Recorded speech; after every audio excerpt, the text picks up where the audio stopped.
Beyond Synth 378. You're listening to Beyond Synth Radio. Let's do this. Up next, Andy Last has fun chats with awesome synthwave artists.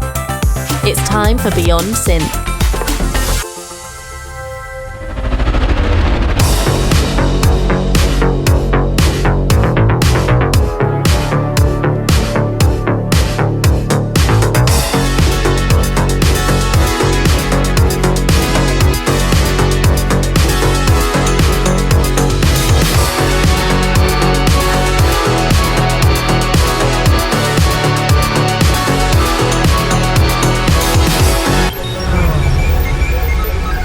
Hey there, welcome to the show. This is Beyond Synth, and today I am catching up with Dan Terminus. Dan Terminus is a fun dude. I always like chatting with him just because he's a very candid fellow, and it makes for a fun conversation. And since this episode is kind of late, I'm just going to record a real quick intro just so I can get this episode out there so you can all listen to it, because we are also going to be doing a Dark Synth Halloween Marco and Andy Power Hour. And if I'm going to get that out before Halloween, I'm going to have to start editing right now. I know we don't do as many Patreon shoutouts anymore, although if you watch the Beyond Synth episodes on YouTube, all your names are in a little banner at the bottom of the screen, and it's like scrolling the whole episode. And I do really appreciate all of you, all the people who support Beyond Synth on PayPal and at patreon.com/BeyondSynth. So I just want to do a quick shout out to my $10 patrons. Cool people like Brian Schmerian and Foxner and Katner, Non-Solo Inglés,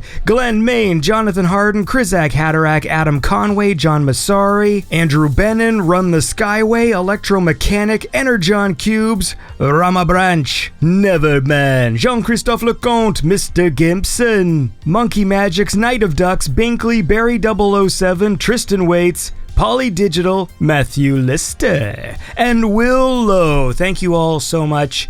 You're all cool, and I do think about you all every day.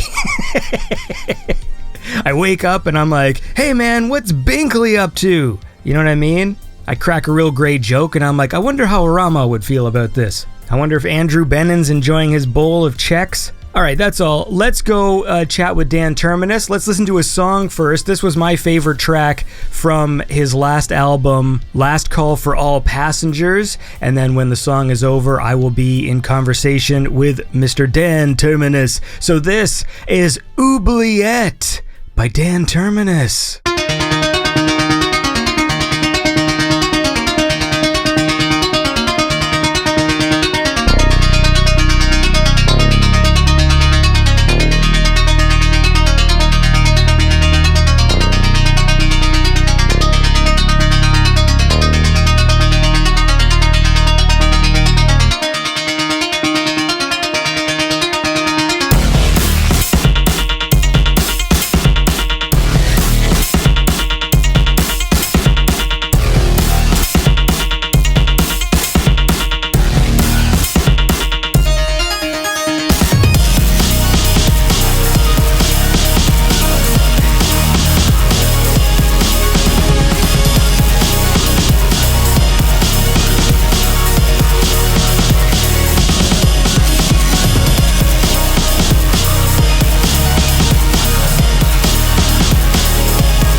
right. Well, look, I'm here right now. We're catching up with Mr. Dan Terminus. How's it going, man? I'm fine. As you can tell from my voice, I'm terribly fine. Like the moment I hit record, you just started coughing. So I'm like, oh shit. Yeah, I'm sorry. I'm having severe allergies, and wow, it's 28 degrees Celsius here, and the trees are blooming. It's insane. Do you have those sorts of allergies, or is that like a new thing? It got worse. It got worse than before when I quit smoking 4 years ago. Ever since I quit smoking, my allergies have been wreaking hell on me quite regularly. You know, I have a red nose and a running nose and and that voice and those health problems. I mean, being sober sucks, really. It really sucks. Hey man, at least the voice is cool. Go on. Thank you. Yeah. Thank you. I wonder, is that an actual thing that when people quit smoking, it affects their allergies? Because you'd think your lungs would be like becoming pink again and better. Yeah, that's a real thing. The doctor told me, you quit smoking, it's a good thing, but be aware of the fact that for, let's say, the next 6, 8, 10 months, you're going to be sick as hell because, you know, the tar that is in your nose and in your throat is going to get excavated from your body in a way, and well worded. Yeah, and you're going to be sick as hell. And I was like, yeah, you run your mouth, but like, wow, I was sick. I mean, really sick. And I was saying to myself, dude, I really got to smoke again. I can't be like that. But yeah, it's actually completely true. But I'm smoke free. I'm not happy about it because I really enjoyed smoking. But I think I had something. I heard an actor talk about it, nicotine poisoning or something like that, because I smoked way too many cigarettes at some point. Mm-hmm. And really, I was in a bad shape 4 years ago. I was in a terribly bad shape, so I quit. I didn't smoke because I say, well, it's a gift that I am offering to myself. I'm giving this to myself, and I feel better. Let's be honest. But I miss smoking every day. Yeah. You know, it's like I'm not a non-smoker. I am a struggling ex-smoker. So you didn't try vaping or any of that shit, or you just cold turkey, no more smoke in the lungs? No vaping, because when you smoke tobacco. You don't smoke something that makes you smell like apricot donuts or strawberry cake. You know, like I've seen those weird electronic cigarettes taste like peppermint. Okay, why not? Apricot. I'm sorry. Peach syrup. I was what? What is that? There's even one that was like a strawberry ice cream taste. Who the fuck smokes that? I mean, really? That's. So no, I didn't try vaping because I don't like smoking oil. I used to smoke tobacco, but smoking those oil that are being vaporized or atomized in, no, I don't like it. I think it's even worse than smoking, because smoking tobacco turns your lungs into charcoal. But vaping turns your lungs into some sort of contemporary jello, you know? So both are not good for your health anyway. Well, I mean, look, I guess we're sort of focusing on the negatives here, but there's got to be some positives, right? Yeah. Are you a better horse rider? Oh no, I'm well, more on that later. But I'm way better in bed. I last longer, so yeah, that's better. Man, I don't even smoke. Yeah. Maybe I should quit just to see if that helps me. Well, about horse riding. Well, I'm sorry. I'm going to name a negative. I'm going to talk about something negative, but it brought me positive aspects. But I can't ride horses anymore. I can't ride a motorcycle anymore because I have, let's say, the French word is discopathie dégénérative, which means that my lumbar discs are jacked. I had a severe dramatic pause. I mean, really severe sciatica episodes. Quite recently, I spent 19 days in bed because at some point I was so bored. I would grab my telephone and I would like, okay, I'm going to set a timer. How much time does it take for me to take a shit and 17 minutes to get to the toilet? Really? And the doctor said, well, the motorcycle riding days are over and your horse riding days are over. And I said, yeah, fuck you, you're just trying to test my determination. Yeah. And I went back to the ranch and I said, yeah, I want to ride my horse. And the rider said, the owner said, no, I'm not letting you on the horse. I said, yeah, fuck you, I'm going to do it. And once I was on the horse, I was in a quarrel. I went like 1 round, 2 rounds, and I was like, fuck, I need to get off. I couldn't get off the horse because it hurt. Yeah. It hurt in me way, way, way, way, way too much. So it's over for me. But, sometimes life throws shit in your face and you're like, all right, I had to move on. So that is the expression, right? Sometimes life throws shit in your face and you have to move on.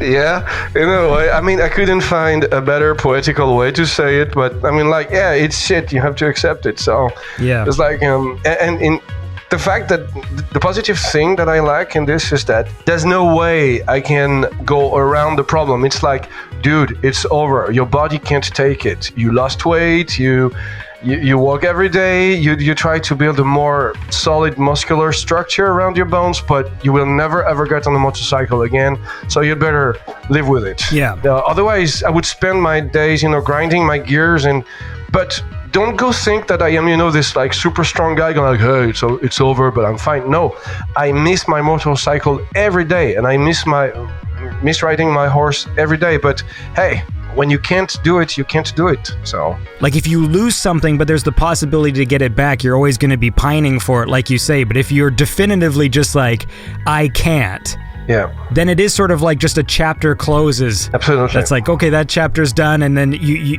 it's a lot easier to move on. Like, I don't have anything as dramatic as what you're saying, but I feel like my body's really not allowing me to eat the foods I like.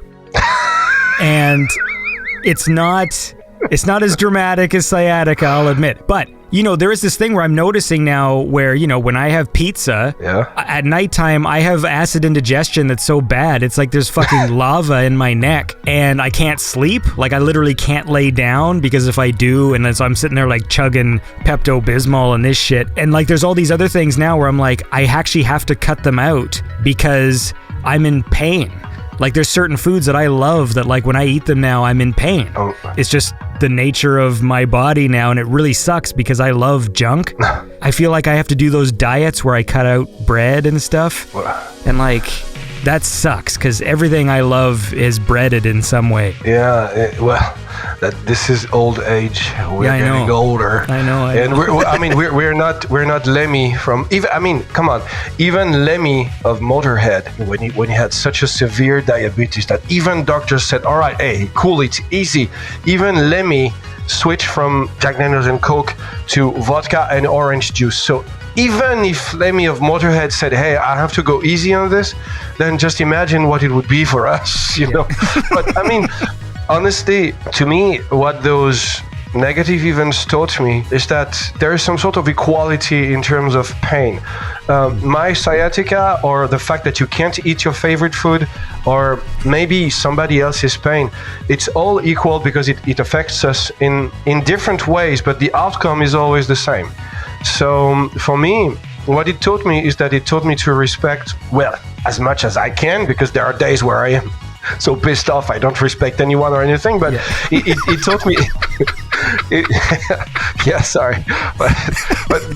it taught me to be not necessarily a better person, but to understand other people in a much better way. And you talked about food, but I know what it is, because for me now, I can't eat a lot in the evening. What I have in the evening is just like, olive oil, sliced tomato, feta cheese, and lettuce or salad, because I know you guys say lettuce, but we say salad in French.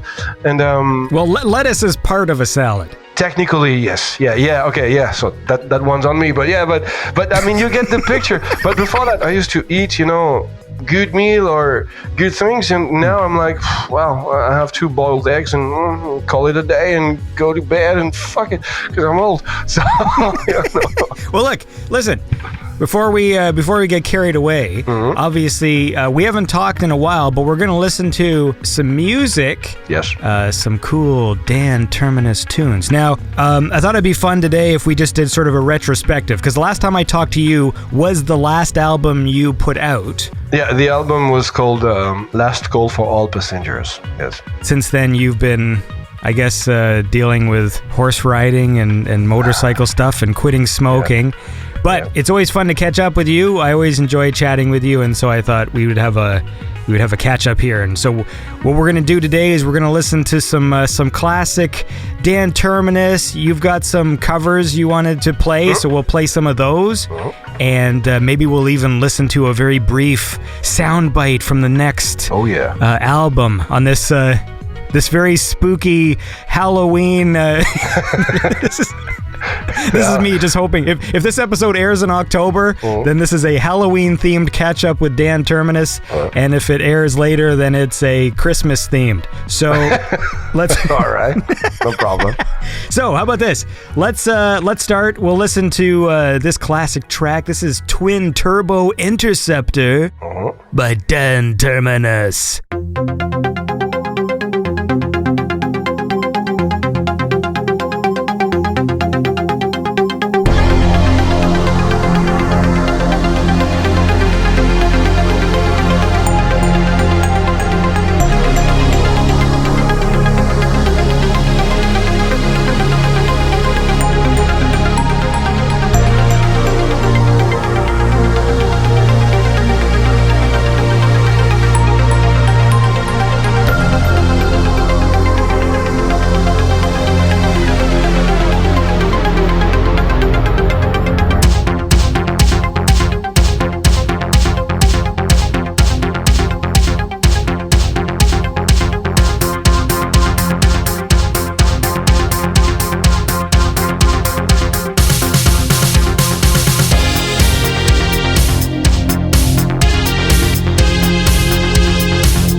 And that was Twin Turbo Interceptor by Dan Terminus. And I'm here catching up with Dan Terminus right now. It's been several years and a lot has happened. So, how's it going? Yes.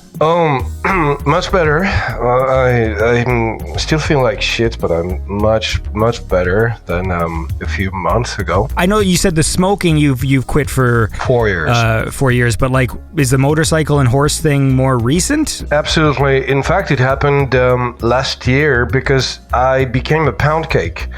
I was ultra fat. I mean, not obese, but Pound cake is an awesome thing to call fat people.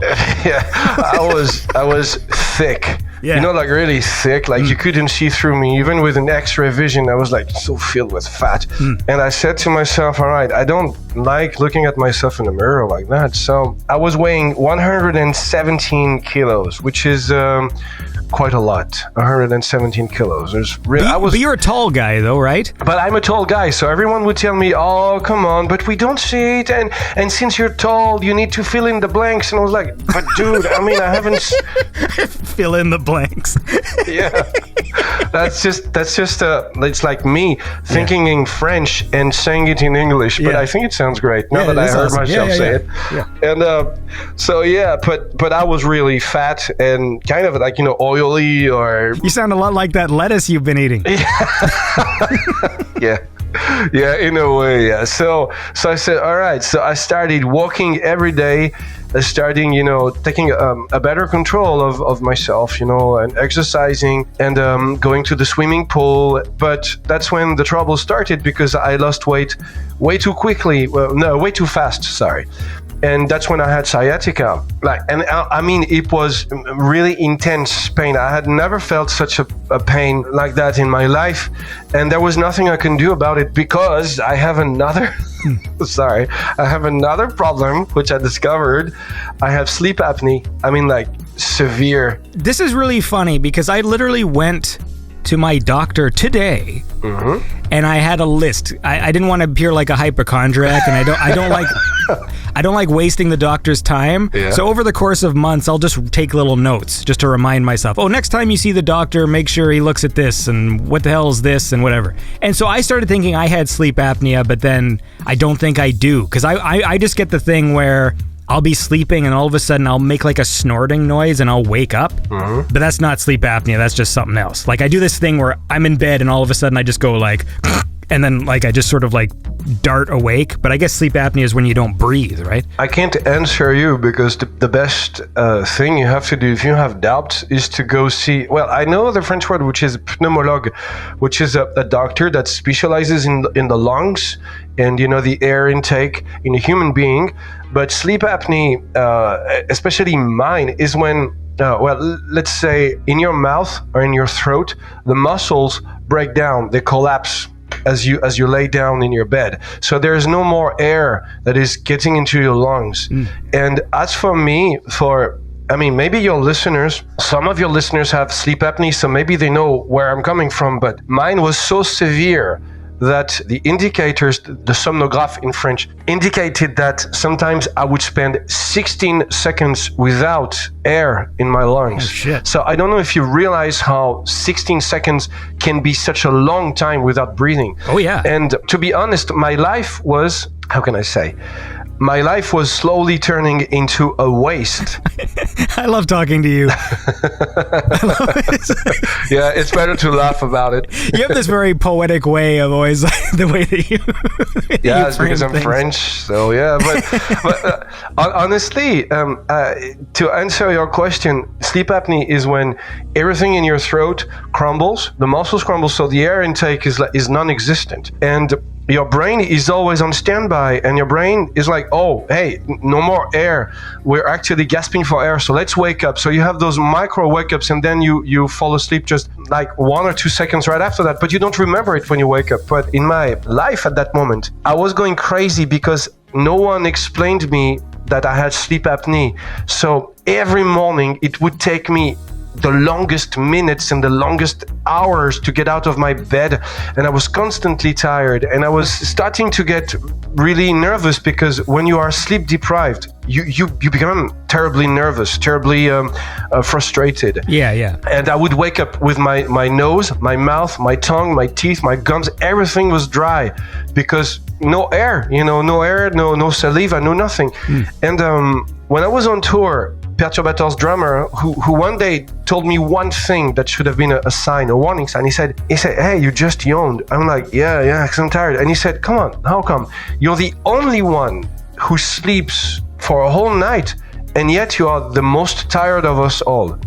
And I was like, yeah, you're right. But I didn't notice at first. So if you have doubt, just go to your lungs specialist and get a small machine that will analyze your sleep pattern, and you will see immediately. And for me, to give you more infos about me, on 5 hours of sleep, I would have 76 apnea, with most of them circling around 10 or 15 seconds without any air. So that's why I was completely tired. And let's mention something positive.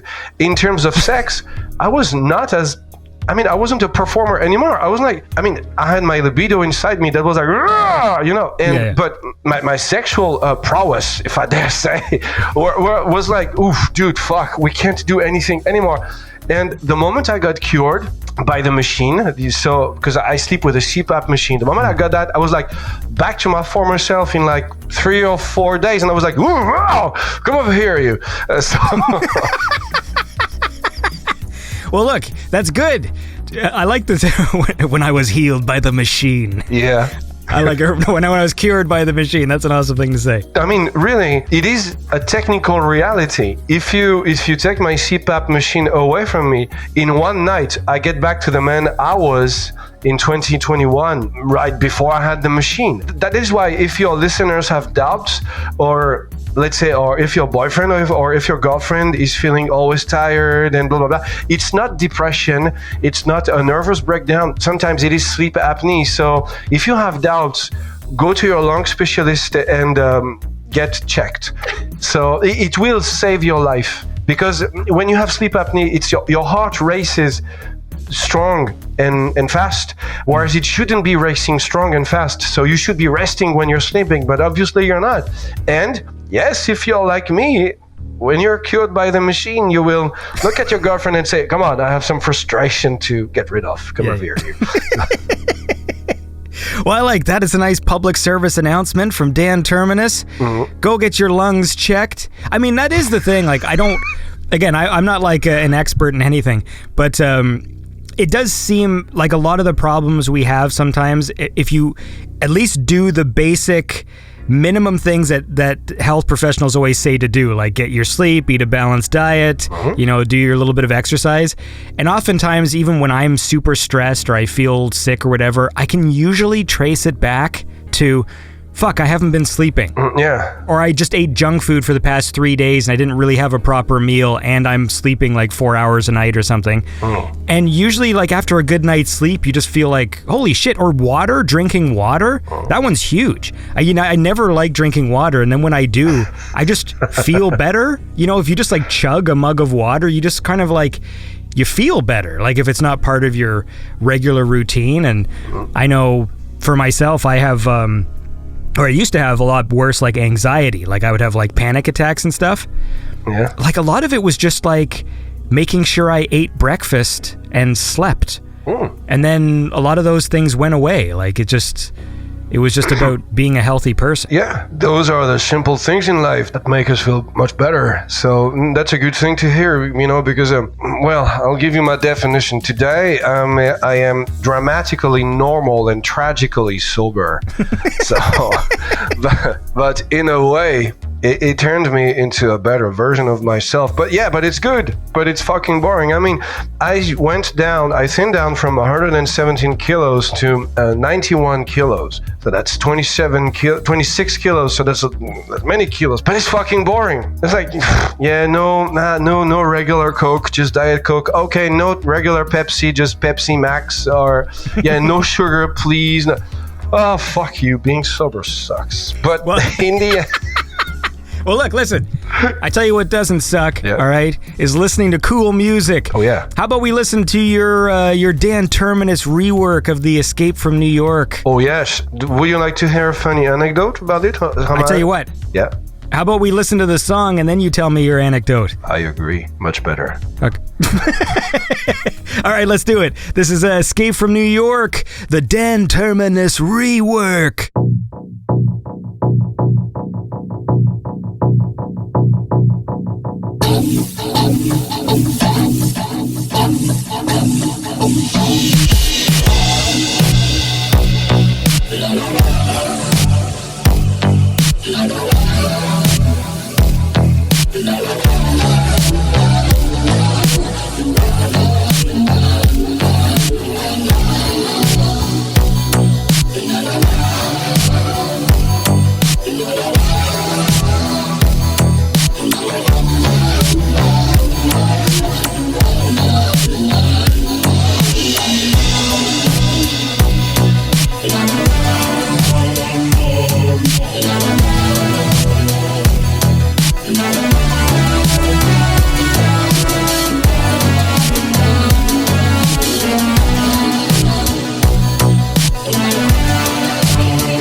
Right, and that was Escape from New York, the Dan Terminus rework.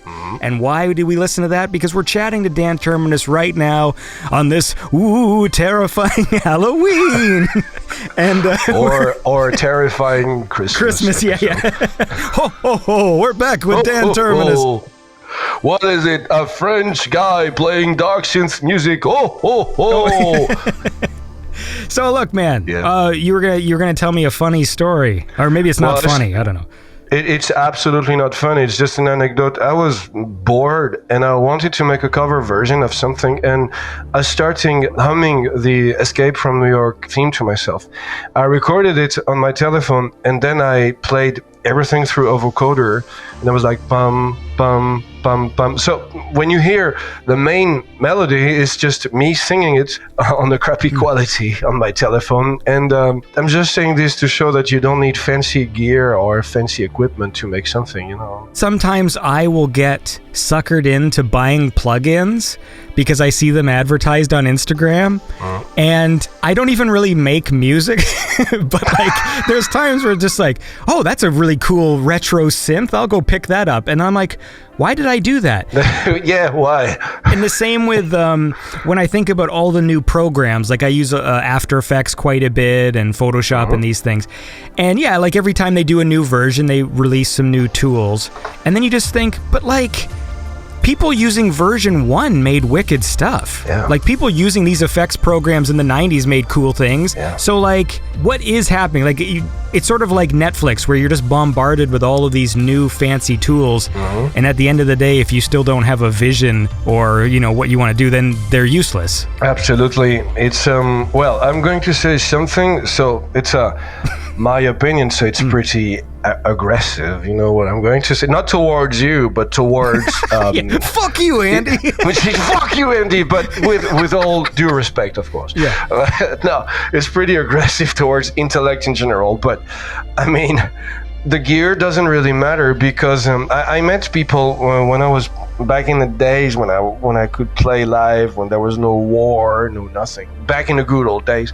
And some people told me, in England, but how do you design your distortions? And I was like, well, it's just one synthesizer and one distortion plugin. They were, oh no, come on, there's got to be a secret. And I'm like, dude, no, really, it's just Synth 1 or Korg 1 or Korg Wave Station, whatever, and a distortion plugin, that is all.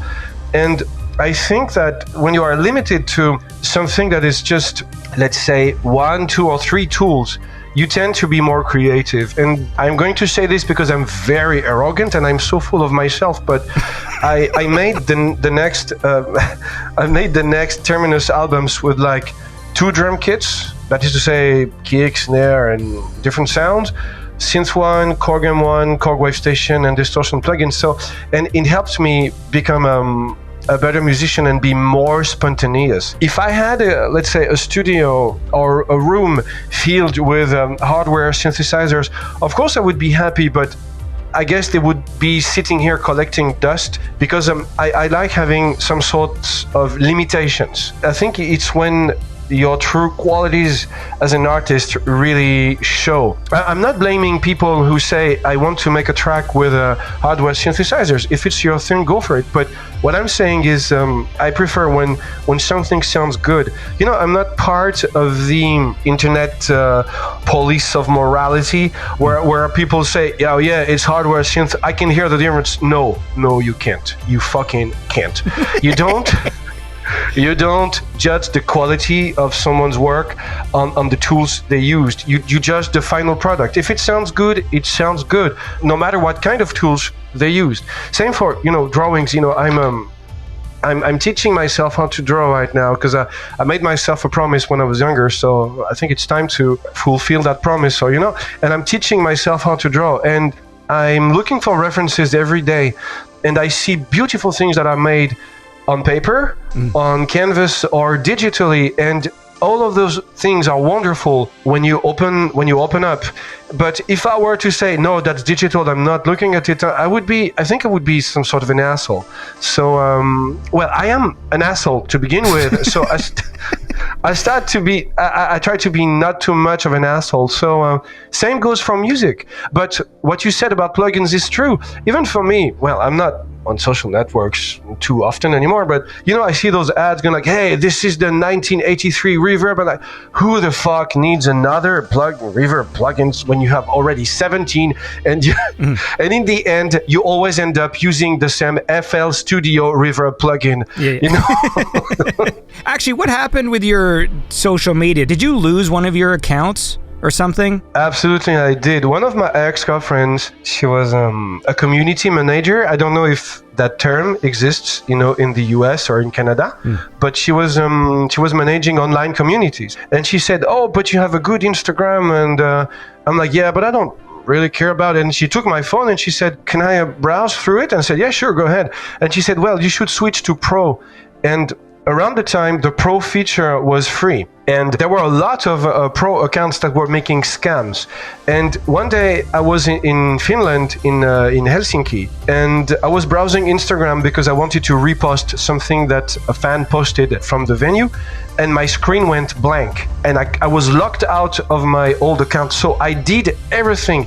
I did the front camera video, I sent emails, and nothing worked. So I'm locked out of the Dan Terminus Instagram account. So I made a new one, but the older one can't be erased, can't be resetted or destroyed from Google. So I have to deal with this, and fuck it. So yeah. Well, that sucks. That sucks, but I understand why Instagram or Facebook or whoever did that, because it was to prevent the proliferation of scams. But my ex-girlfriend didn't do that with malice, as we say in French. She did that just to give me a hand and help him because it was her job. But now every Pro account that wasn't checked or verified or something got shut down. So I'm locked out of my account, and fuck it. I'm just there are worse things in life, you know. Yeah. Well, like I tell you, what's a cool thing in life is listening to cool music, and I would like to listen to Stratospheric Canon Symphony featuring the lovely Tommy86. How about we listen to that, and then we'll keep chatting? I'm all for it. Cool. Well, let's do it, man. This is Dan Terminus with Stratospheric Canon Symphony featuring Tommy86.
was Stratospheric Canon Symphony. That's a hard thing to say. Yeah, I know, but I think it sounds great. By Dan Terminus, featuring Tommy86. I'm here with Dan Terminus. We're catching up. We're talking about sleep apnea and 27 kilos and contemporary Jello, losing Instagram accounts. We're having a good time. Ex-girlfriends and everything. Yeah. What have you been up to in these years? Because the last time I talked to you was 2020. Well, I've been up to living in the countryside. I moved to a place that is even more remote. But due to the C virus outbreak, we have a lot of fucking hipsters that come to the countryside, and the prices are going up, and they bring their customs with them, so they leave the lights on and they complain because the horses are loud, or the roosters are loud. But I've been doing exercises for as much as my back allows me to. I released an album that went completely unnoticed. Last Call for All Passenger was a critical success and a financial and commercial failure. Well, listen, I'll tell you what. Yeah. The track Oubliette, I do listen to regularly. Thank you. I love that song so much. I think I still love just the simplicity of what you use as the percussion in that song. And so the idea that you've got like the gunshot sound effect and the glass break and stuff like as sort of like percussive things, it makes it so catchy. Like I love that moment with this like doo doo and it does like the gunshot and then the glass break and then I don't know why. It sounded funny and also kind of groovy to me, so I said, all right, let's use it. If it sounds good, it sounds good, you know? Yeah. No, it is. It's one of those things where it is funny but cool at the same time. Like it functions both ways because like the more I listen to it, it's because right now I've been playing the new Mortal Kombat and I think I'm going to try and put together a proper playlist of music. Isn't that Mortal Kombat number 1? Yeah. It's like kind of a reboot or something? Yes, the second reboot they've done. Ooh la la. You do what you want, but I mean, this is. Here's the deal. I love the Mortal Kombat franchise. I know, so do I, but come on, this is a fucking paywall. And come on, no more crypt? Are you kidding me? I mean, come on. Honestly, this is not a video game. This is outrageous because we know what's going to happen. I'm sorry for interrupting you, but I mean, we know what's going to happen. We're going to have the characters we like as DLCs. We're going to have the crypt as DLC. Everything is going to be a DLC. This game is just a giant paywall.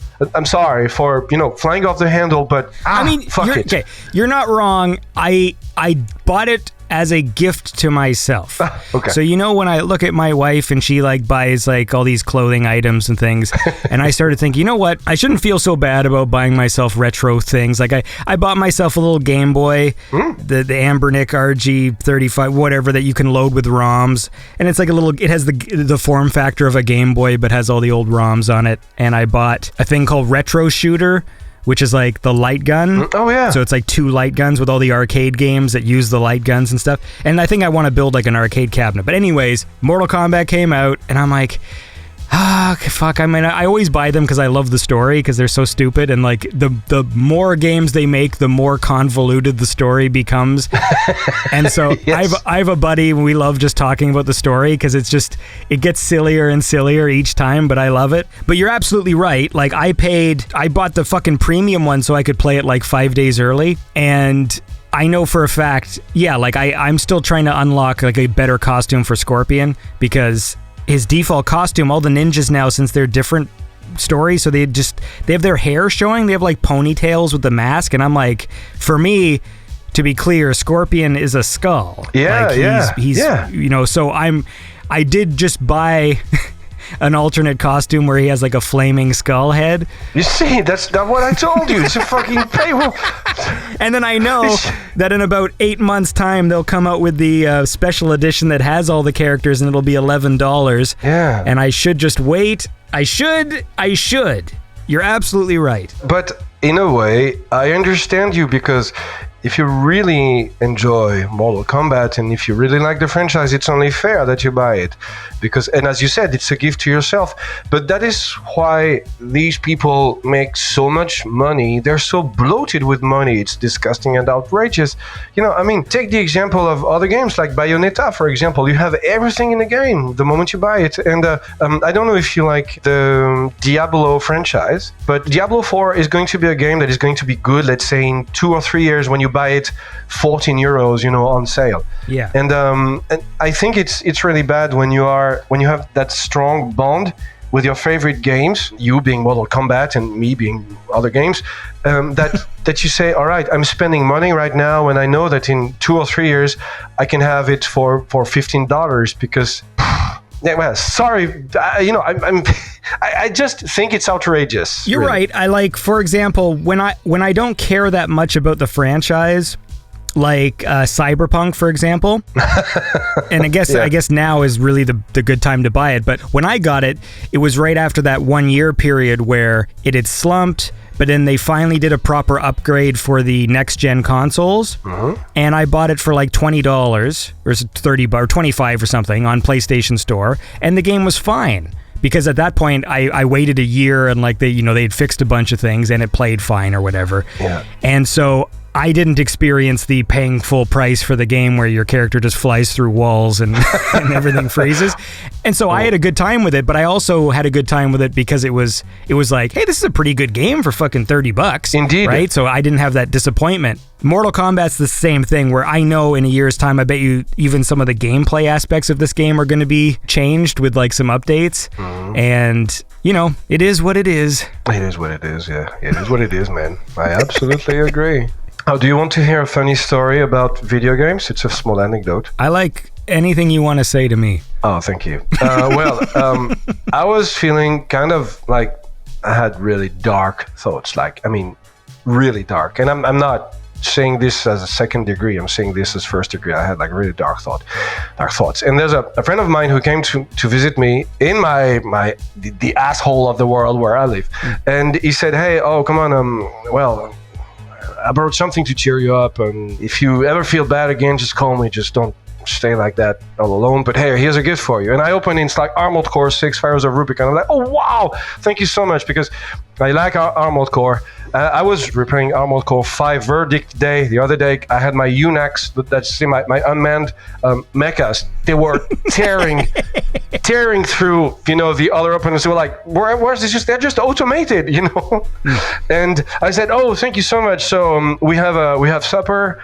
It's cool. Then he leaves, and I'm like, all right, I'm gonna try it. The moment I swear, the moment I slide the disc into the opening of my PS4 just fucking dies. I'm like, are you serious? This is one of the very few things that can bring light into my life, and it fucking dies. All right. So I brought it to a shop in a city called Lyon, Lyon. It's the closest city. It's a big city, actually. I really love it. And the guy just fixed it, and I only got it back 2 days ago.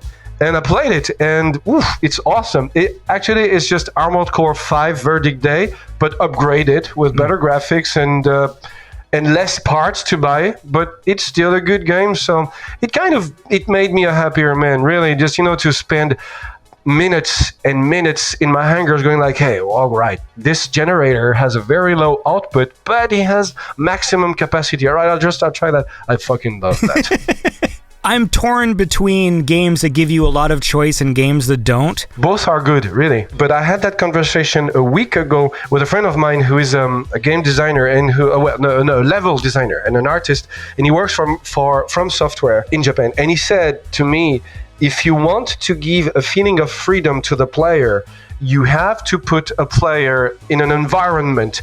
Il faut contraindre le joueur, as we say in French. And if you don't do that, if you give ultimate freedom to a player, then people are lost and don't know what to do. I'll give you an example of one of my favorite games, which is still filled with void, actually. Do you remember the game Fuel on Xbox 360? Is it a racing game? Yes, and it was in a free post-apocalyptic world. You had bikes, you had hovercrafts, you had monster trucks, you had trucks, cars, and you were free to go wherever you wanted to go. And it was a pretty vast game. I think it was, I don't remember the exact measurements, but it was in kilometers, but in real kilometers, not in video games kilometers. Mm-hmm.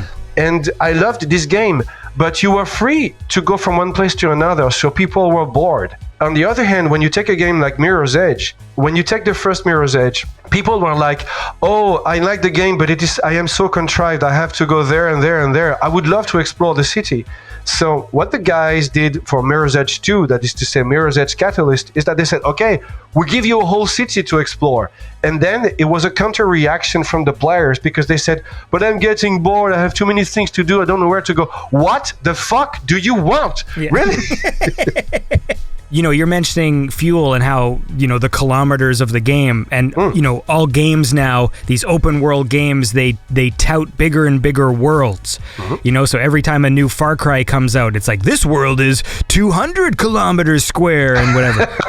And at the end of the day, I still feel that Ocarina of Time, Zelda Ocarina of Time, is still one of my favorite epic fantasy stories because it starts and you're a kid and you play, you know, a few dungeons as a kid and then you grow up and you become an adult and the game has like a creation myth. At the start of the game, they show you how the world was created and all this. And so to me, that game still feels epic, but then when you play it now, the world's very small, but it has all the biomes you need. You know, it's like, oh, it's got a winter land, it's got a desert land, it's got a forest, it's got a lake. And sometimes when I play a game, it can be like 200 square kilometers. But if it all kind of feels the same, it doesn't feel as open or as interesting as like sometimes just a smaller kind of well-crafted world, you know? I absolutely agree. I feel the same. I had the same problem with Breath of the Wild. I never, you know, I had a Wii U laying around, and I don't know why I bought it. Really, I don't know. But I bought myself Breath of the Wild, and I said, all right, let's try it. You know, let's try to entertain myself. But in the end, the game is filled with nothing. There are plenty of good ideas everywhere, but it's kind of feels empty, pretty void. Whereas, yeah, as you said, Ocarina of Time. You have things that you know. The world is not small, but it's not big. But when you zoom out, you have the whole world. You can hold the whole world of Ocarina of Time in your hand from let's say from a mental or from an artistic perspective. Whereas in Breath of the Wild, you just can't. Yeah. And it kind of makes you bored with it. I don't know, but I think it's a good thing because it pushes us to like games that we shouldn't have. We wouldn't have noticed in the first place, I guess. Well, I tell you what I like to notice is cool music. So how about that might be my worst. Let's listen to another one of these Dan Terminus reworks. Oh, all right, yes. You did this one based off the Lana Del Rey song. Oh, yes. Born to Die. So let's listen to that and then we'll keep chatting, okay? I'm all so for this it. is Lana Del Rey, Born to Die, the Dan Terminus rework.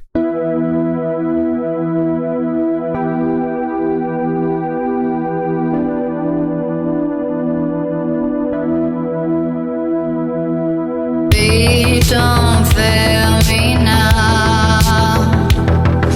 Take me to the finish line. All my heart it breaks every step that I take. But I'm open at the gates. They'll tell me that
Don't make me sad, don't make me cry.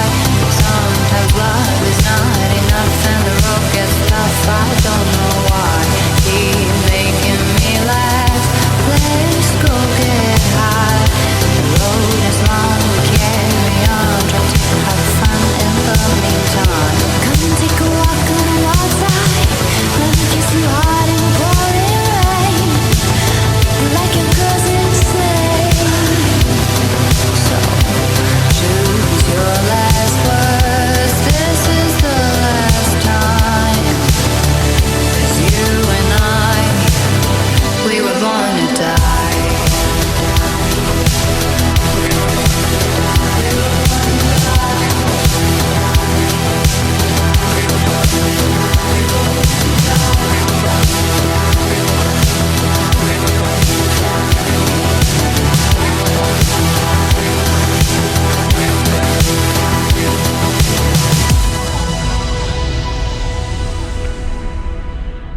And that was Lana Del Rey, Born to Die, the Dan Terminus rework. He makes things cool because he's a cool guy, and I'm chatting with him right now.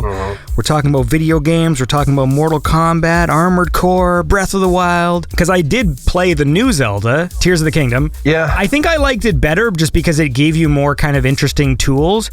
But partway through, because again, the same issue, the game is just really big and open in a way that I can't really memorize the map or whatever. And it just made me nostalgic for Ocarina of Time. So I ended up just buying one of those novelty controllers, like an N64 controller, so that I could play Ocarina of Time. But it's like an N64 controller, but the joystick is in a normal position, but the button layout is still the same. When I play retro games, I don't like when I'm playing an N64 game, but I have to pretend that, like, okay, on this controller, Y is actually the fucking C up yellow button or whatever.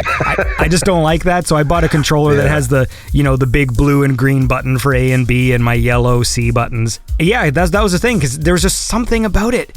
It was like, it was really neat, and I like the way it plays. It's nice and smooth, but the aimlessness of it just made me nostalgic for playing a proper story. Yeah. Again, I think it doesn't have to do with technical limitations, but I can't really elaborate on what you just said because I understand. I feel the same, but I can't understand why. The thing that comes to my mind is the realization we had when we were younger, when we knew the days where video games were basically a triangle that was put atop a rectangle, and that was a spaceship. Yeah. And and our imagination did the rest. If you allow me, I'm going to be fucking pompous here, but it's like when I'm teaching myself how to draw, I saw a lot of let's say realism techniques where the person is drawing perfectly a portrait, and the proportions are so neat and everything is good, but it looks fucking boring. Whereas when you watch those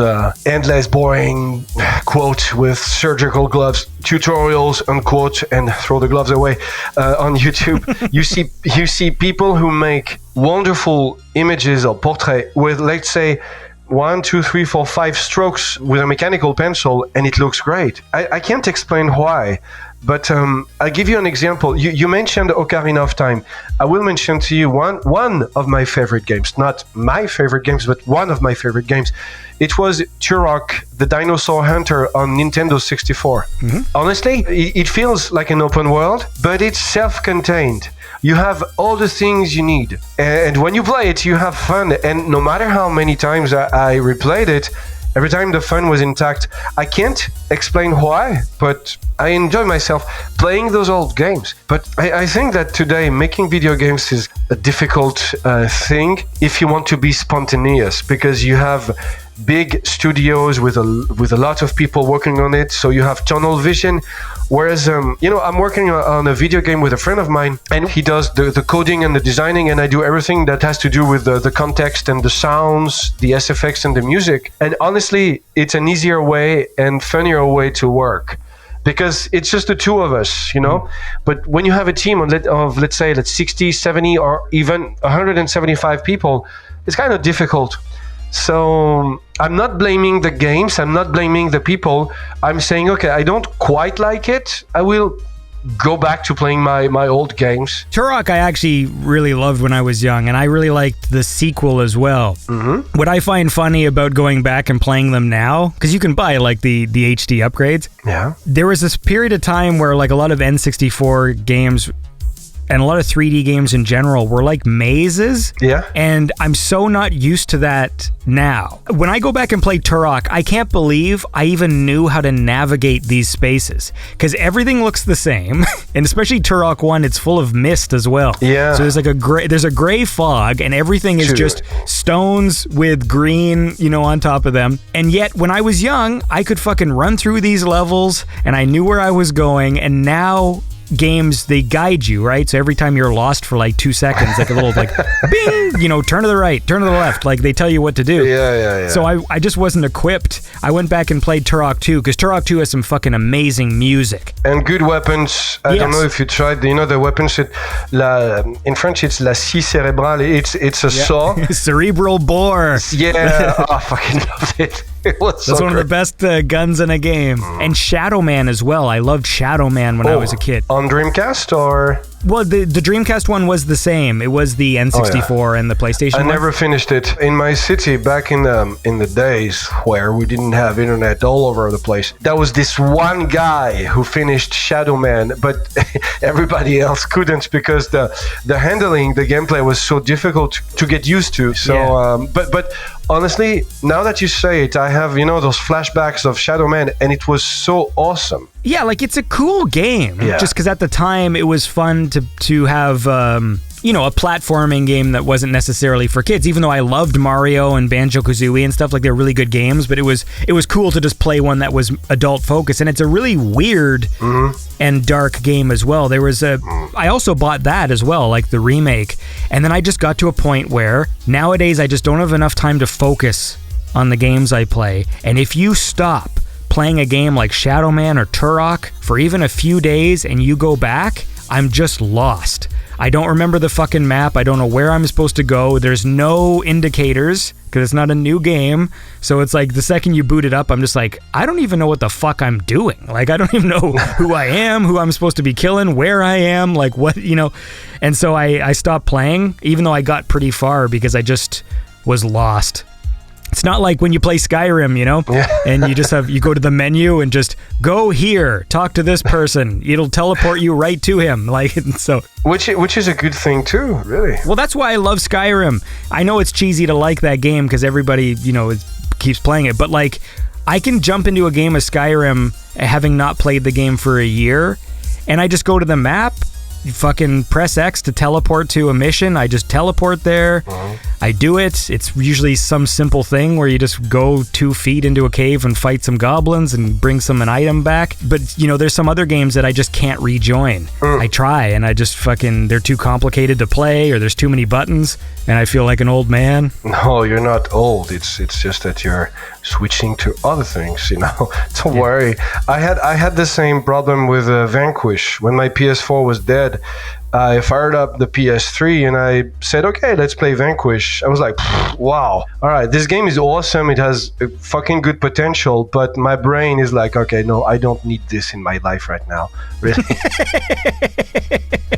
I find it weird, even like the new fighting games, because like I say, like I do like Mortal Kombat mostly for the mythology, but it is very different now. Like, I mean, I love Mortal Kombat 2. That's my favorite. Yeah, really, I understand. And I have all the moves memorized, and every character kind of plays the same. So, no matter who you pick up. But now, it's like you really have to focus on one character. I use Scorpion, I have to learn all these combos and juggles and all this shit. And then the second I switch to a different character, I go back to Scorpion and I've forgotten everything.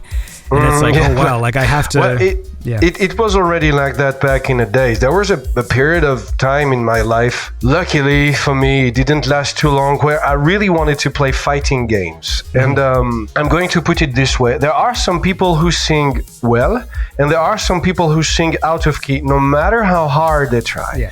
There are some people who are not good at math, and there are some people who are not good at literature or anything. It's not a matter of talent, of genes or anything. It's just that, I mean, you don't have what it takes to do it. And even when you do your best, it's still not enough. And for me, I suck at fighting games, like really. And at the time, I would try to play Guilty Gear, which is really not the easiest fighting games to learn. And you had all those combos per character because every character is different from each other. So back in the days, it was already a thing. Like you had to play that character, and there was a difference between the Japanese players and let's say the rest of the world. The Japanese players learn all the characters, so they know how to play every character in Guilty Gear or Street Fighter, Third Strike, or any other game. But we would just play, like, for example, Q in Third Strike, or we would play Zatoichi in Guilty Gear, and we would get wrecked, you know. I think it's funny because it's some sort of a practice, some sort of a training.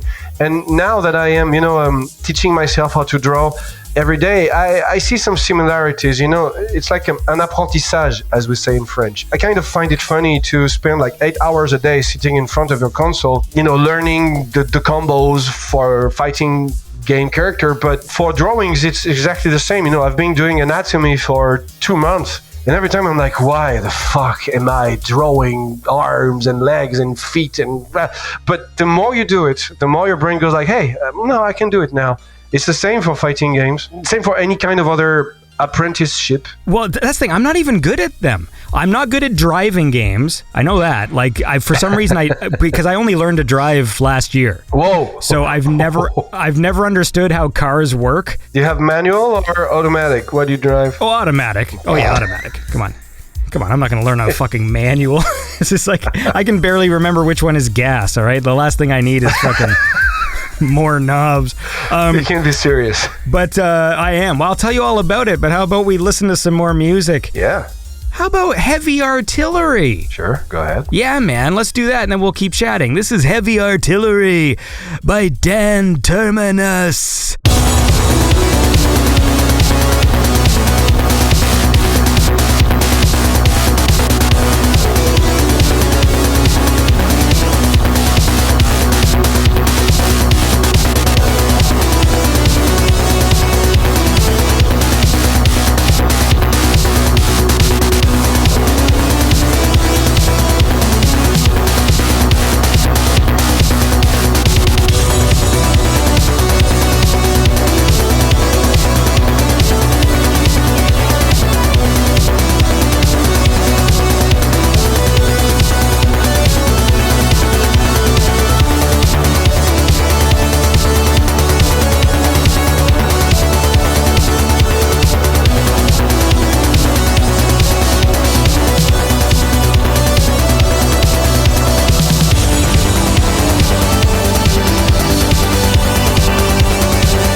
and that was Dan Terminus with the track Heavy Artillery. I'm here catching up with Dan Terminus after all these years. We're talking about games, fighting games. We're talking about learning to draw, anatomy. Have you learned to draw a fucking penis? I do, because at some point you need to, but you don't necessarily have to. But I want to draw my own comic strip or manga or bande dessinée, BD as we say in French. Yeah. And I said to myself, okay, I want to learn how to draw. I want to do that thing on paper. And you need 4 things. I'll save you the trouble of going through those shitty, mediocre YouTube tutorials that pretend they can teach you anything, but in fact they don't. You need 4 things. 1, anatomy. 2, shapes, because shapes lead to volumes. 3, you need perspective. 4, you need shading. You need to focus on that. And right now I am doing anatomy, so I have those books of anatomy that I bought in the city of Lyon, for let's say €2 a piece, 2 euros each.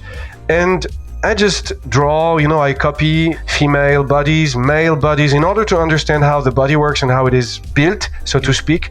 So when I draw a character, it looks like a character and not like a stick man, Yeah. Do you have any ideas for actual comic things, or are you just focusing on I just want to get good at the drawing and then see what happens? Or? Both. My goal is to make my own, let's say, visual story, I would say.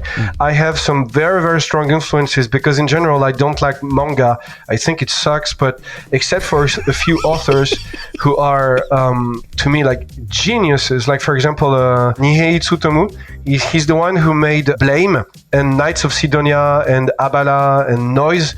Those are fantastic mangas, really. And, when I read them, I was like, oh, fuck.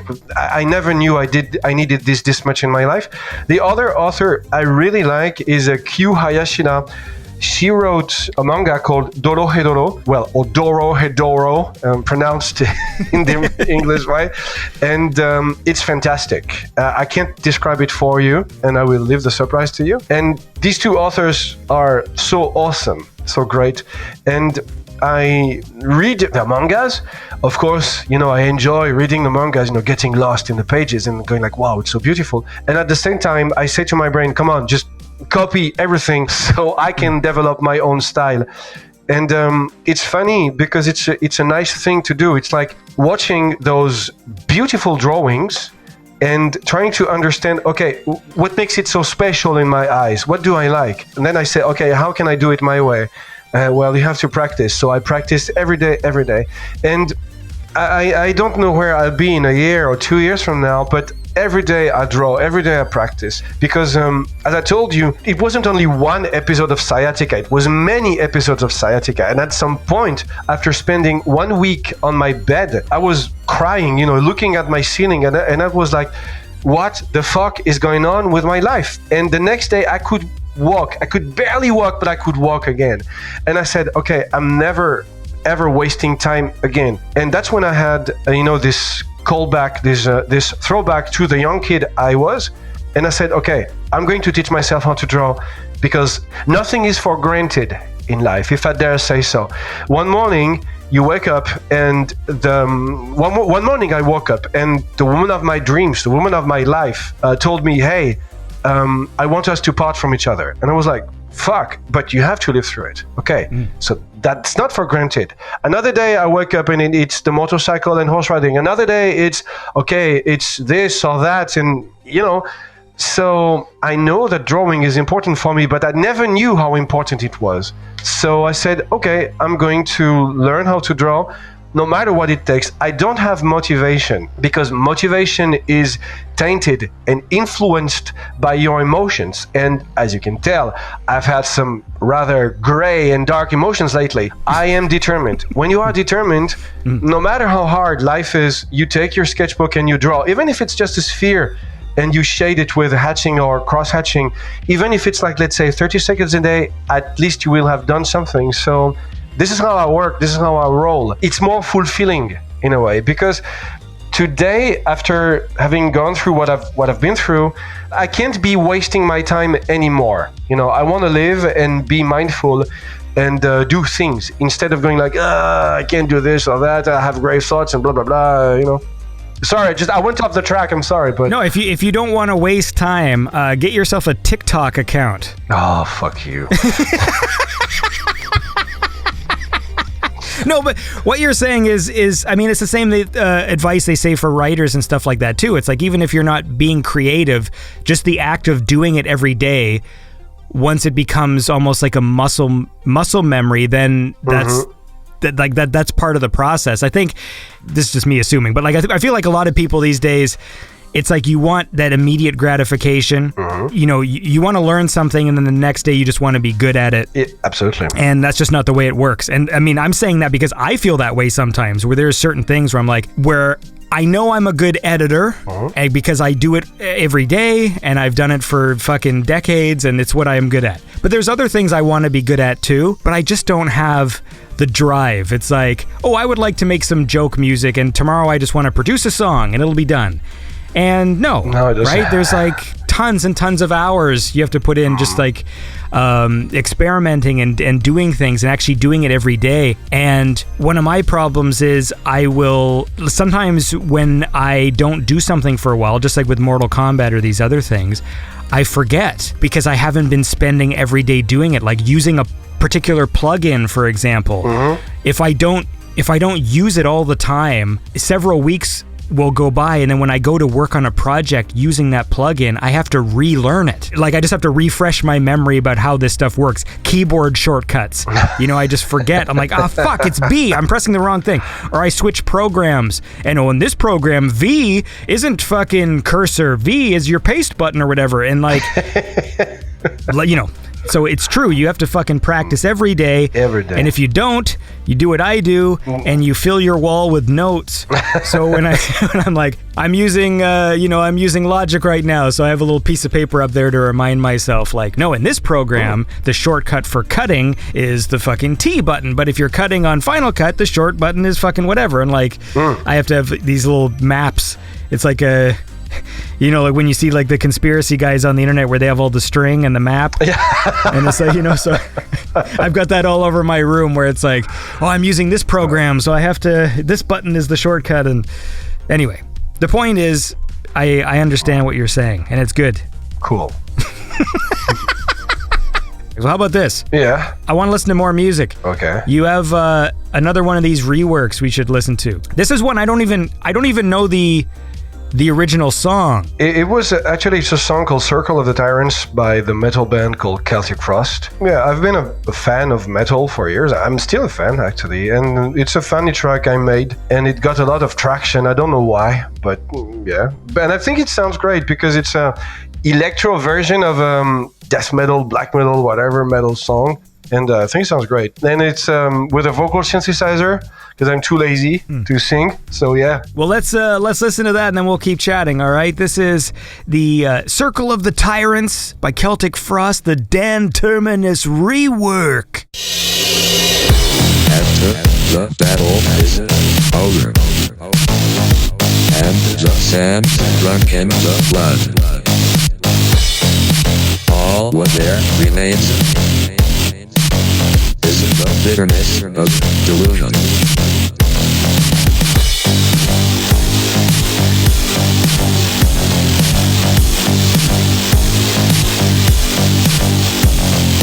Circle of the Tyrants. The immortality of the gods sits at their side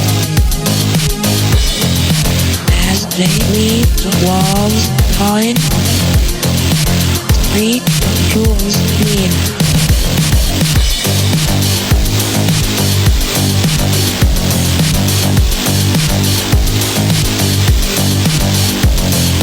Circle of the Tyrants.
The Tyrants' mind was born, and often I will then, with tears in my eyes, protest, cry. No one will ever see them fall, and hands have the blood. Are like endless shells. And that was Circle of the Tyrants by Celtic Frost, the Dan Terminus rework. He's out there, he's reworking tracks for you so that you have something to listen to on your commute. That's what Dan Terminus is doing. Every day. And we're catching up, man. We're talking about work ethic and drawing and video games and Turok and pound cake. Pound cakes. Yeah, but I'm much better now. I don't miss my former self. I don't want that fat to ever come back to me, you know, because it was during the lockdown, during the C virus outbreak. No girlfriend, not a lot of money. I'm still piece poor, actually, but not a lot of things to do, and kind of getting bored, and you know, you're just working from home, and you're eating, and you're filling yourself with food, and one morning you wake up and you're like, oh fuck, I'm wearing size 50 trousers. Now I mean, really, and well, these days, to be honest with you, I'm wearing a size 46, but I'm floating in it. I mean, I would be better buying a size 44. So that's a lot of kilos that got away from me. So yeah, I'm a better person like that. I like myself the way I am today. You know, I think I'm okay. I'm pretty okay. Well, I like you too, man. Thank you, sir. I mean, it's good though when you're tall, because at least you can sort of wear some of that weight. See, my problem is I'm like not a big guy, right? When I eat now, I eat a lot of junk, and it literally all just goes to my belly. So I still have skinny arms and skinny legs, but I have a little fucking belly. I look like E.T. when I take my clothes off. It sucks because it's like a bowling pin. Yeah, it's like it's silly looking, because I know other people who, you know, they weigh more than me, but since they're thicker people, they sort of wear a belly better.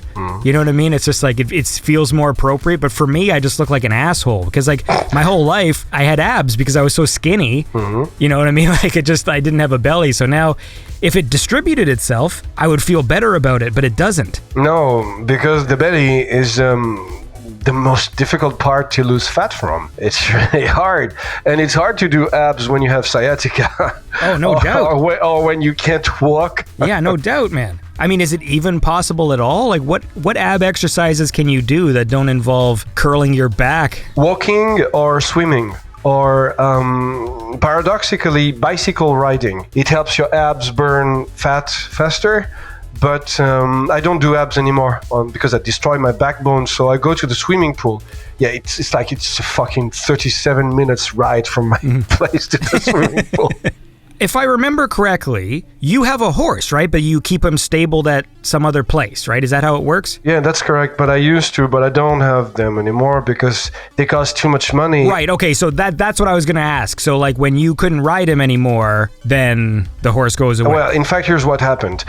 That was the lockdown. But for me, honestly, I'm not going to complain. It was cool because I live in the countryside. So I would go out in the fields and walk for 2 hours and not meet a single soul. Yeah. So I was, all alone by myself.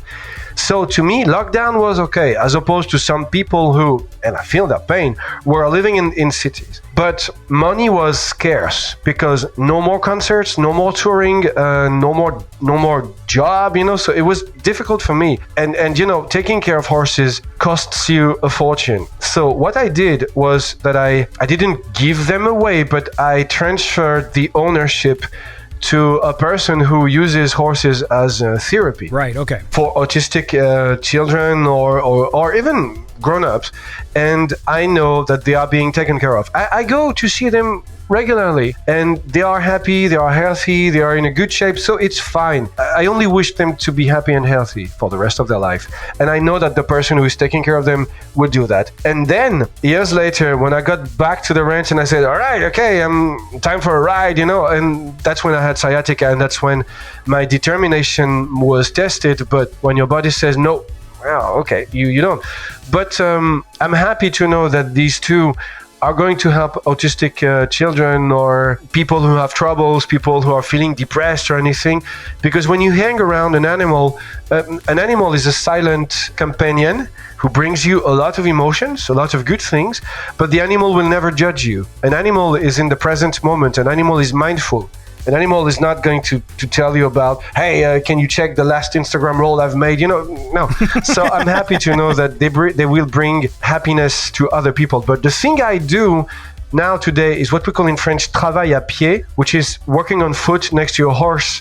And, I do tricks with the horses. So I don't hop up on a saddle anymore, but I just stay in a corral and work with horses like that. It's still working with horses, but I'm not on the horse anymore. And there is always a way. There is always a way. Even in the darkest hours, there is always a way. Except that sometimes you don't see it because it's not in front of you. Let's say it's behind you or right above you.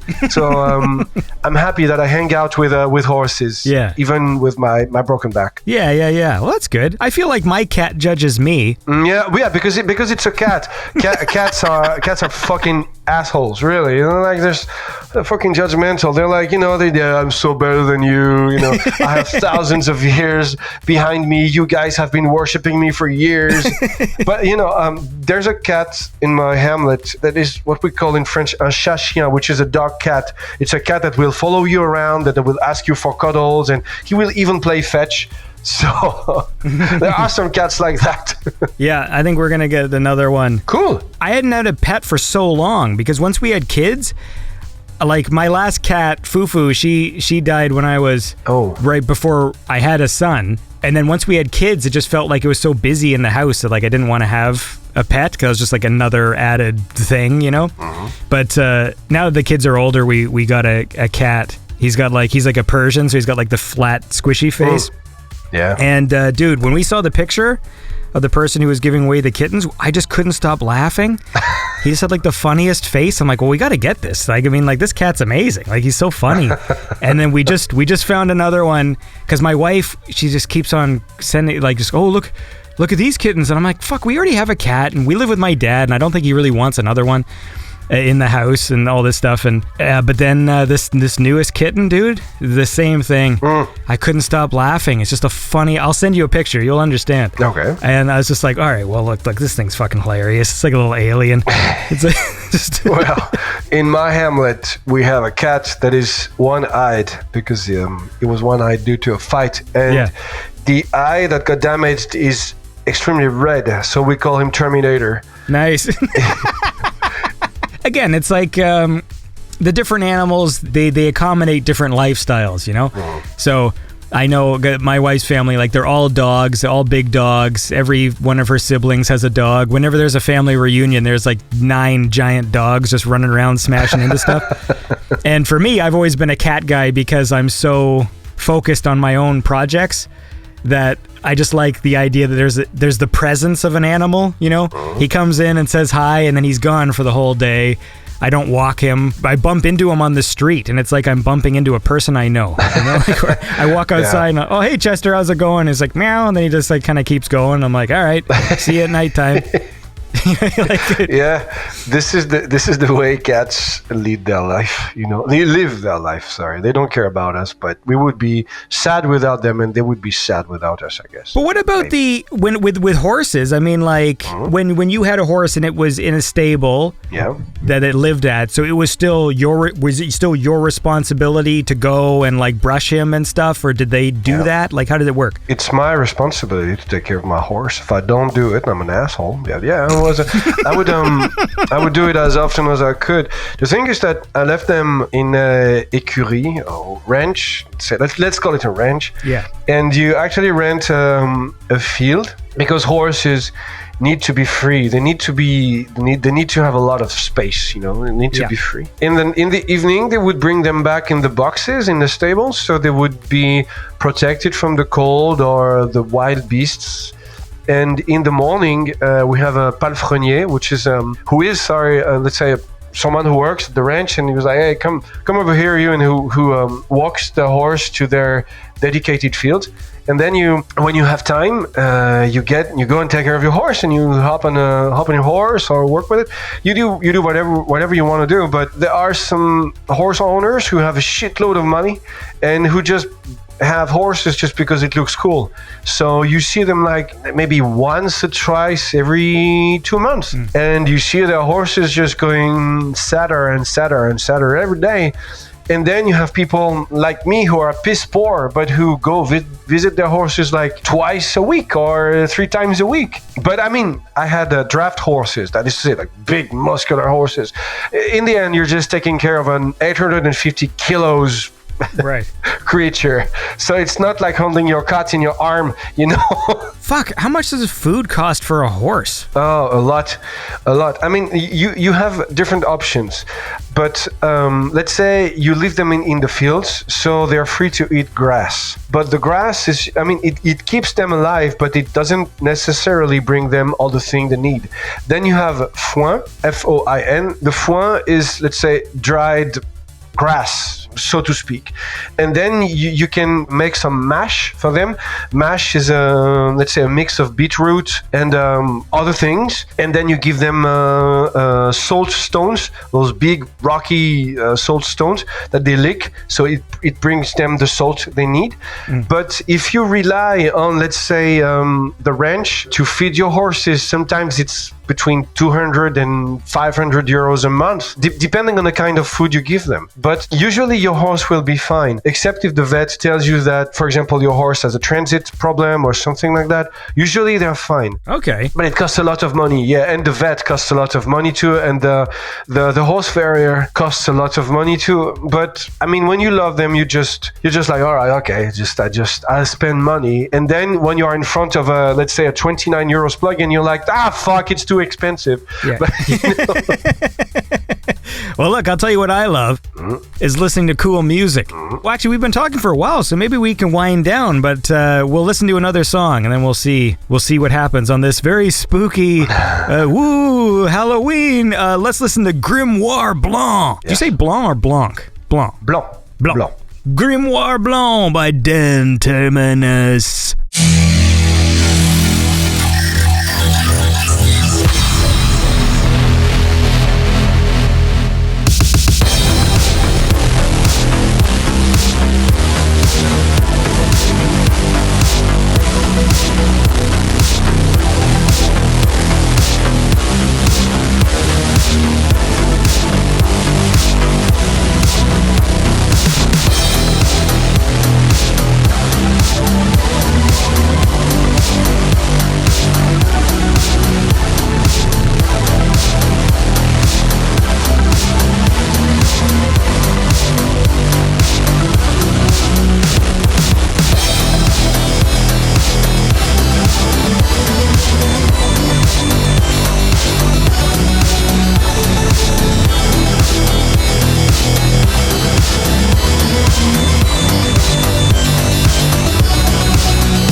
And that was Dan Terminus with the track Grimoire Blanc. And I am back with Dan Terminus. We're catching up after all these years. We're talking about horse maintenance.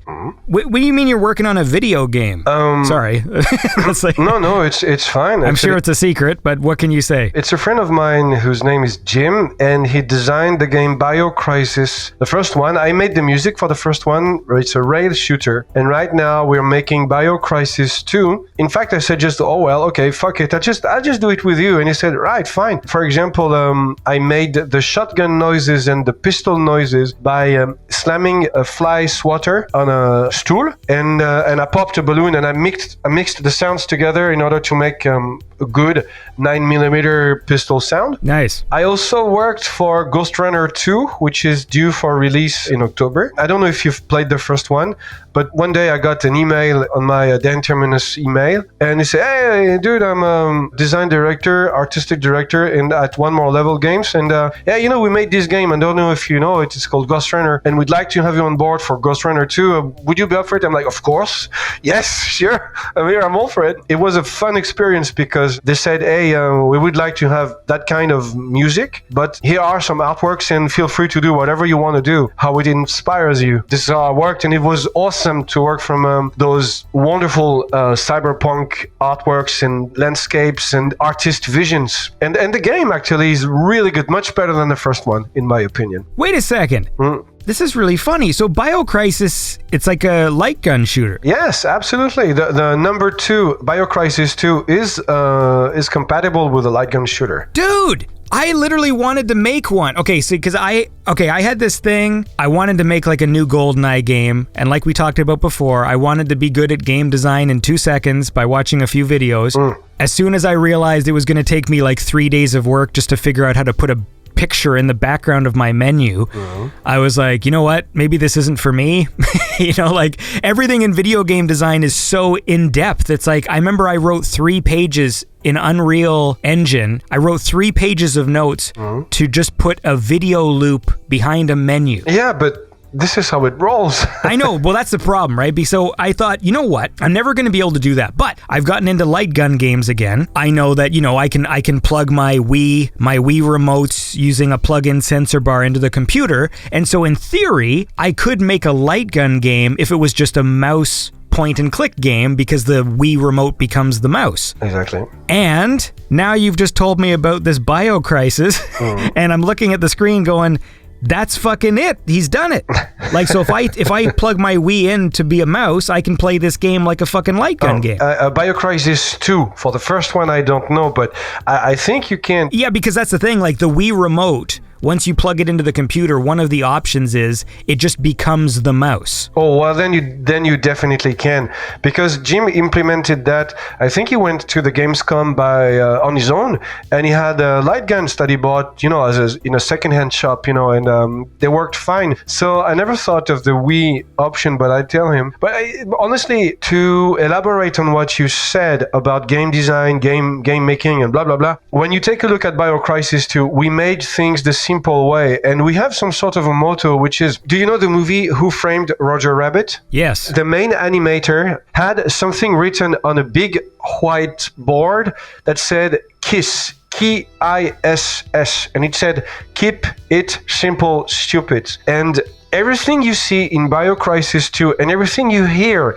in BioCrisis 2 is made in a very simple way, and it works. So if you want to make your light gun game, it's not about motivation, it's about determination. And I guess that you can buy some things on the internet, some books or articles about how to design a game, and you'll see it's pretty easy as long as you keep it simple. For example, if you say you want to have a video in the background, the thing is, do you really need it? The point is, what do you want to do with your game? Where do you want to go? What do you want to say? You say, all right, I want to shoot zombies. Okay, so first, you need to learn how to set a camera. You need to learn how to set your Wiimote.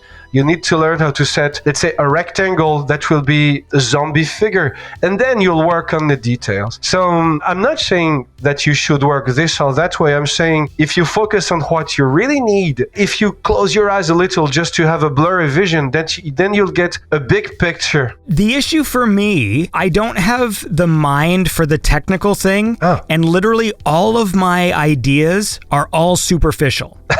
No, don't say that. They are superficial to you, but if you work with somebody else, they will be great. I'll give you an example.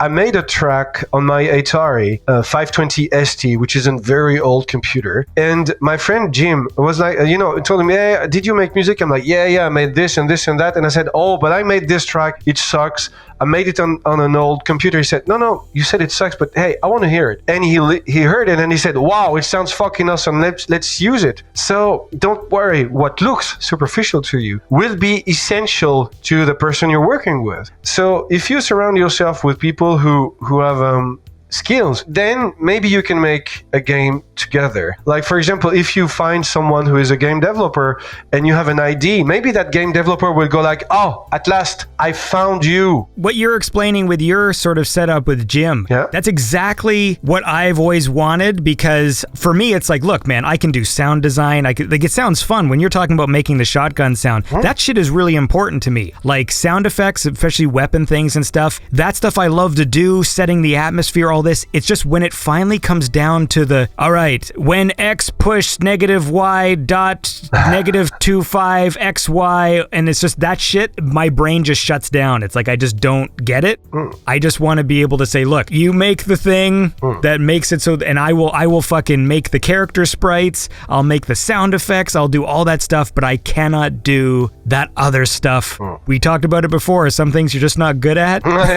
And for me, my brain just shuts down when I see code. It just doesn't compute. The logic part of my brain just keeps asking, why?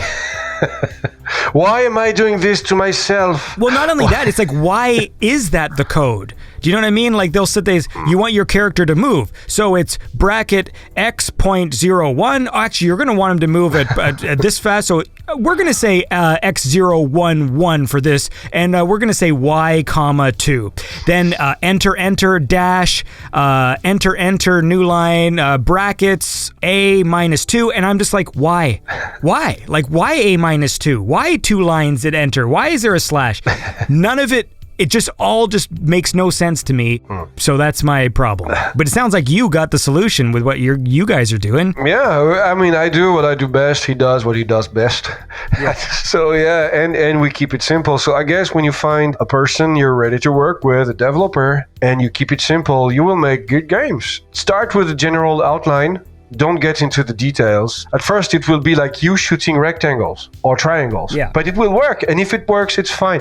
I mean, if you can cut everything down to a rectangle being shot at by a triangle, if it works, then it will work with any kind of dressing on top. Really, it's the same. Just like, it's funny you said that, because right now I am studying gesture, anatomy and gesture. Gesture is how do you define movement? How do you draw the intention of a movement? And it's not about details. It's just like, drawing a line or a curve that is being intersected with another line, and it looks like a girl jumping, or it looks like an old man who is sitting on a bench, or it looks like a dancer. That's exactly the same with the game you will be making with someone. If you get the general idea, if it works, then it's fine. Let's switch back to the music world. People who say, I want to make dark synth, or I want to make, those huge pads and distorted and that. No. Just take the example of Noir Déco. They wrote beautiful songs, beautiful music with only a kick, a snare, an electronic bass, a pad, and electronic strings. So that makes up for 5 different sounds. And when you listen to it, it's like, wow, it's so beautiful. And no one can beat them. Even me, with my multi-synthesizer shit, whatever, it sounds like ass when I compare myself to them. So it's the same for video games. Start simple, and eventually you'll get there. It doesn't matter the color of the blood. It doesn't matter the lettering. What matters is the general shape, the core of your ID. If it works with rectangles and triangles, it will work on anything. Trust me. It's same for music. At least that's what I think. I mean, just so we can find a good segue, I prepared a 30-second soundbite from the next Terminus album. And if you listen to it, I'm doing a job here. Yes. If you listen to it, it's extremely simple. It's a kick, a snare, an electronic bass guitar, a distortion, and an electronic piano. 5 sounds, but it sounds massive. And one of my producer friends told me, "Oh, dude, it sounds thick and heavy. How did you do that?" I said, "Well, I don't know. I just did it that way." But it's simple. But if I had done it, the metal way, with quad guitars and 2 guitars on the left, 2 distortions on the right, it would have sounded like ass. So, even though I'm an asshole. So, that's the best explanation I can give you in music. Well, how about this? Let's listen to a little sample from Dan Terminus's upcoming album. We don't know when it's coming out. No. Do you even know what this song is going to be called? Or we're just going to call it Sample? No, it's called Vert De Gris or Vert De Gris. Both pronunciations are correct. Well, I will say, should I say it the French way? Vert De Gris? Is that what you said? Vert De Gris, yeah, you can, because it's Vert De Gris? classy. Vert De Gris? Classy and elegant. It's a sample from upcoming Dan Terminus, so let's check it out.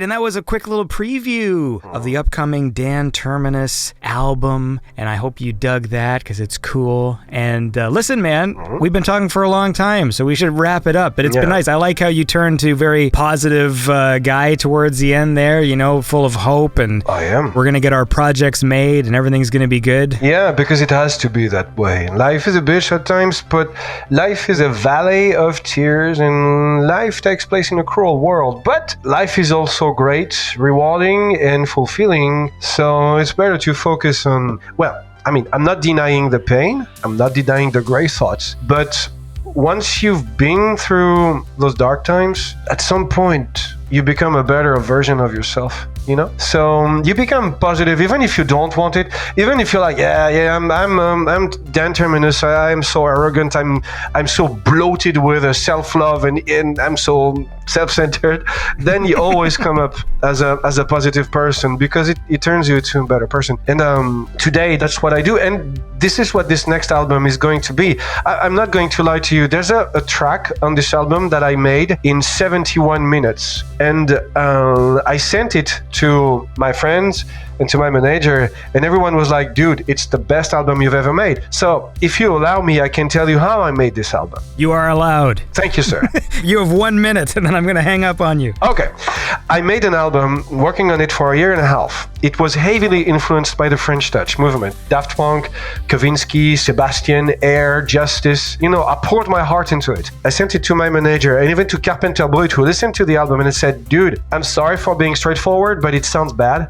It doesn't sound like you. It sounds too clean, too polished, and the influences sound half digested. And I don't find what made Dan Terminus so crazy and so wacky and so great. It sounds really flat." So my manager sent me an email saying the same thing. He said, "Hey, dude, I don't think it's a good idea to release this album. Really, does it sound good? But if for you, this is the thing to do, then I'm all for it. I'm just telling you that you shouldn't release this album." And I said, "Okay, give me the night." So I thought about it, and in the morning I woke up and I said, "Okay, fuck you all. I'm going to put this album aside and I'm going to make another one." And I made this album in 3 weeks, not working every day, but working, as I mentioned, one of the track demanded 71 minutes and that was all. And I worked on it spontaneously while not giving a damn about technical considerations. It was all spontaneous because I've been doing this for, 10 years. And I sent the album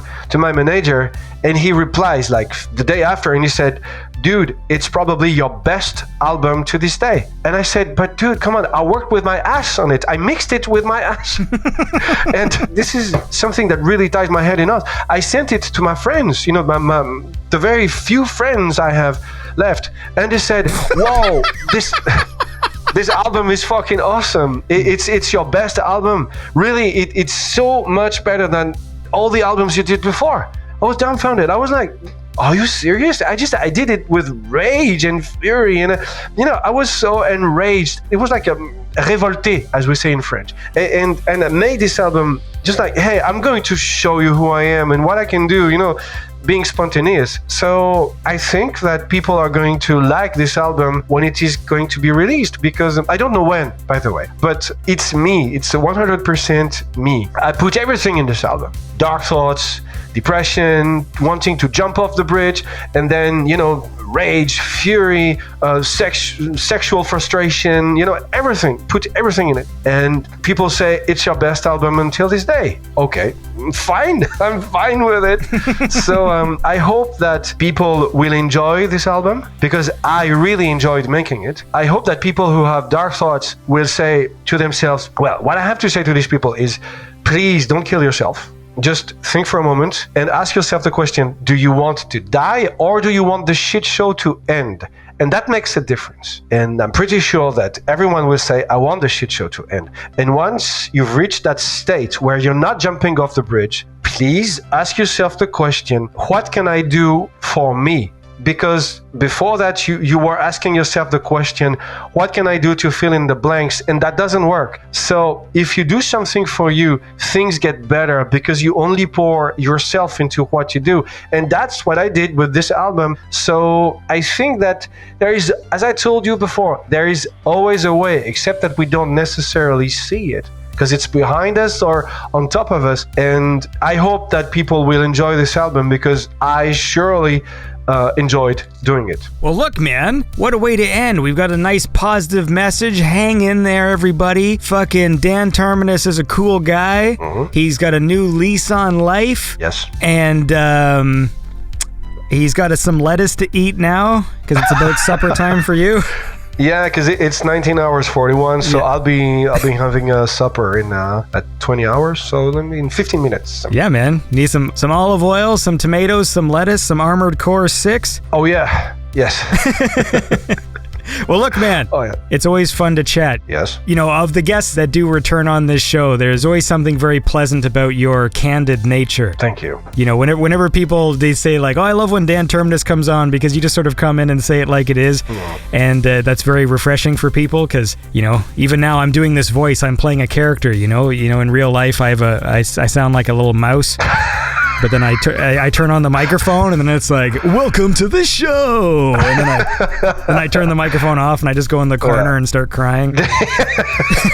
It's always awesome to chat with you. Thank you, sir. I look forward to hearing the album. Feel free to send it to me when it comes out, man, so we can fucking play it on the show. And I'm going to go check out this fucking, what's the game called? Biocrisis? Biocrisis 2, Return to the Lab. Okay, I'm going to check out Biocrisis, because I'm going to use this as my experiment to see if my Wiimote idea works, which I think it will. No problem, and thank you for having me, by the way. It's very nice of you, so thank you. Well, hey, man, look, I like chatting to cool people. So do I. So it's more selfish than it is kind, because, most of the time I'm just restless in my cage. So any chance to have conversations, I understand. I live in a hamlet. The closest neighbor is like 1 kilometer away. So yeah. I understand. Anyways, man, it was good talking to you, and I hope to catch up soon. No problem. See you. All right, cheers, dude.